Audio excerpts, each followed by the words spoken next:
Hi, Mark. I'm Ting. I'm from Junior. My number is 10. And my Chinese name is Li Tingshen. The speaker name is Kathy Huo. And the topic is stories from a home for terminally ill children. I want to introduce you to some very wise kids that I've known. But first, I want to introduce you to a camel. This is Cassie, a therapy camel visiting one of our young patients in her room, which is pretty magical. A friend of mine raises camels at his ranch in the Santa Cruz Mountains. He has about 8 of them, and he started 30 years ago because he thought horses were too mutant. John is an out-of-the-box thinker, which explains why the two of us have been such good friends all of our lives. Over the years, I've convinced him to shuttle those sweet fairy beasts up to hang out with our sick kids from time to time. Talking to John, I was surprised to learn that camels have an average life expectancy of 40 to 50 years. The life expectancy of many of the children with whom my word is less than a year.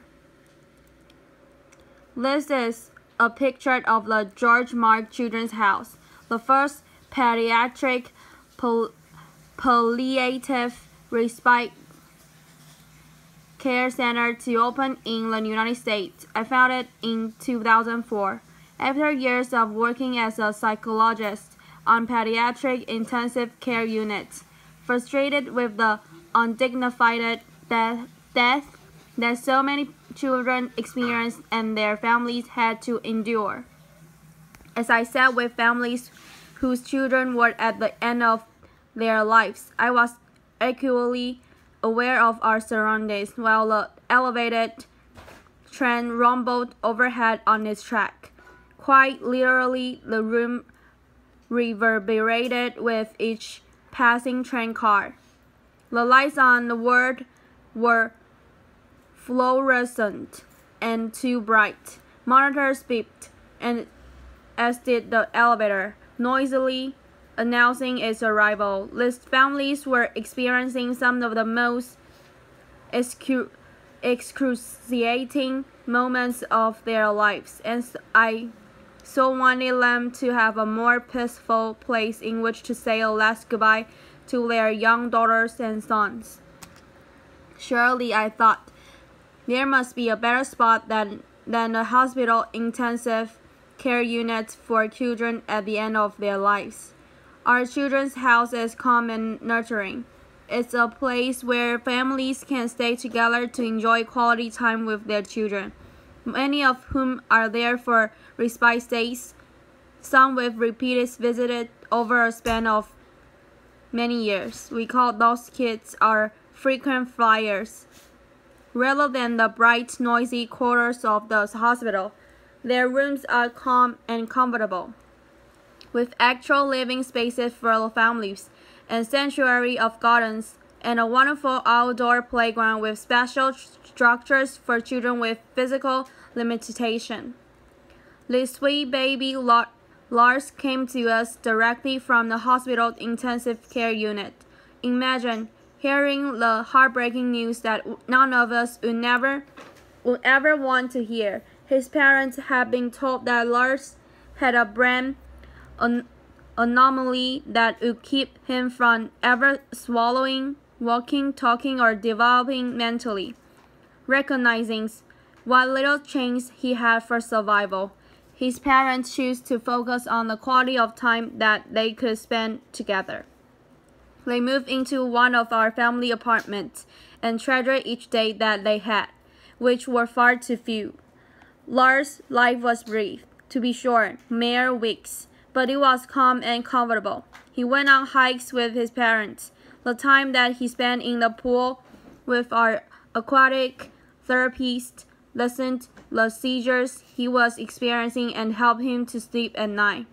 His family had a peaceful place in which to both celebrate his life and mourn his death.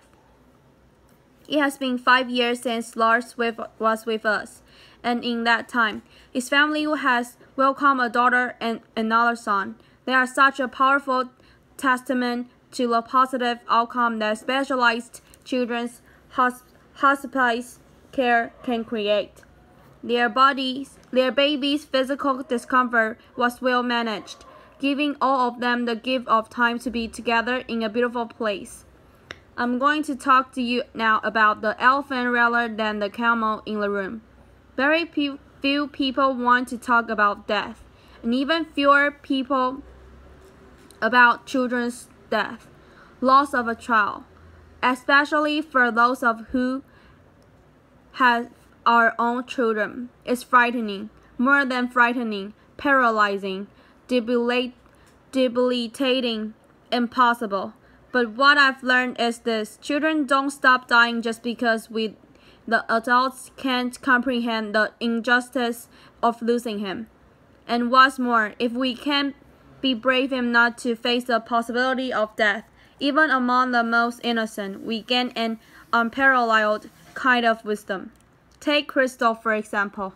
She was one of the first children to come for care after we opened our doors.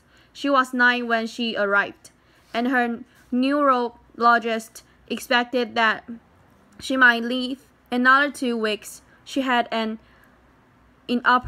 inoperable brain tumor, and her decline had really accelerated in the week before she came to us. After settling into her room, dressed entirely in pink and lavender, surrounded by the Hello Kitty accessories that she loved, she spent the next several days winning over the hearts of every staff member. Bit by bit, her condition stabilized, and then to our astonishment, she actually improved.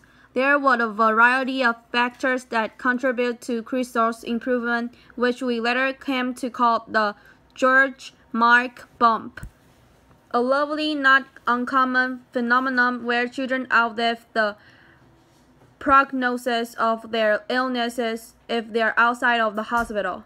The calmer atmosphere of her surroundings, tasty meals that were fixed often to accommodate her request, the resident pets, the therapy dog, already spent lots of cozy time with Crystal.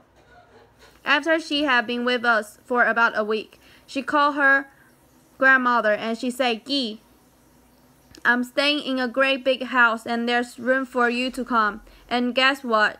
You don't have to bring any quarters because the washer and dryer are free." Laughter.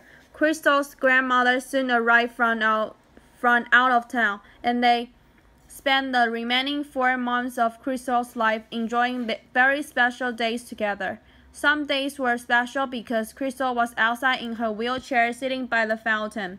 For a little girl who had spent most of the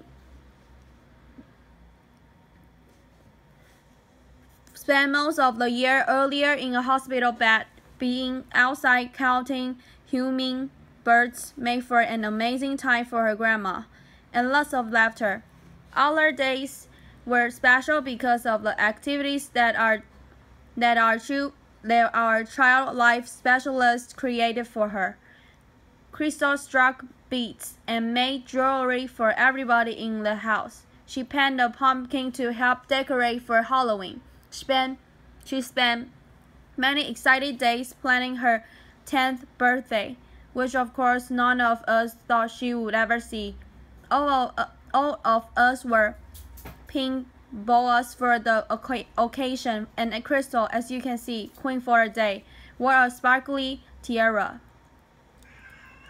One hot morning, I arrived at work and Crystal and her partner in crime, Charlie, greeted me. With some help, they had set up a lemonade and cookies stand outside the front door, a very strategic location. I asked Crystal the price of the cookie that I had selected, and she said $3. Laughter. I said that seemed a bit high for one cookie. Laughter. It was small, I know, she acknowledged for a grin, but I'm worth it. And therein lay the words of wisdom of a young girl whose brief life forever impacting mine.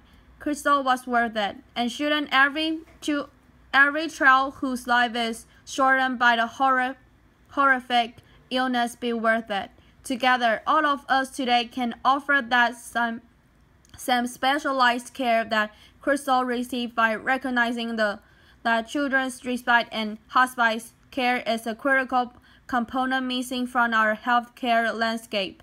It's also interesting to note that we are able to provide this care at about 1/3 of the cost of a hospital intensive care unit, and our families don't see the bill. We are ever grateful to the supporters who believe in this important work that we are doing. The truth is that my colleagues and I, and the parents and other family members who get to experience this special wisdom, are in a unique position. There are only 2 freestanding pediatric hospices in the United States. Although I'm happy to report that based on the model, there are 18 other under various stages of development. Applause. Still, most of the children who die in the United States every year die in hospital rooms, surrounded by beeping machines and anxious, exhausted adults who have no other option but to say goodbye under those harsh institutional lights and among virtual strangers. For comparison's sake, the United Kingdom, which is a country with about 1/5 the population of the United States and about half the size of the state of California, has 54 hospice and respite centers. Why is that? I've asked myself that question obviously many times. My best guess is that Americans, with our positive can-do attitude, hold the expectation that our medical care system will fix it, even though it may be a childhood illness for those for which there is no cure. We go to extraordinary measures to keep children alive, when in fact the greatest kindness that we might give them would be peaceful, pain-free end of life. The transition from cure to care remains a challenging one for many hospital physicians, whose training has really been about saving lives, not about gently guiding the patients to the end of the life. The death of a sweet baby for whom we cared at the end of her life certainly captured this dichotomy when he reflected that there are lots of people to help you bring an infant into the world, but very few to help you usher a baby out. So what is the magic ingredient at George Mark? The complex medical diagnoses that bring our young patients to us mean that their lives have often been restricted, some to a hospital bed for long periods of time, others to wheelchairs, still others to intensive courses of chemotherapy or rehab. We made a practice of ignoring these limitations. Our default answer is yes, and our default question is why not? That's why we took a young boy who wasn't going to live for another baseball season to Game 5 of the World Series. That's why we have a talent show put on by the staff and kids for family and friends. Who wouldn't be enchanted by the young boy playing a piano piece with his feet because his arms are atrophied? That's why we have a prom every year. It's pretty magical. We started the prom after hearing a dad lament that he would never pin a boutonniere on his son's tuxedo lapel.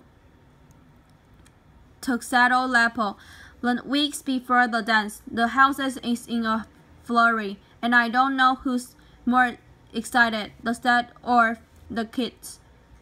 Laughter.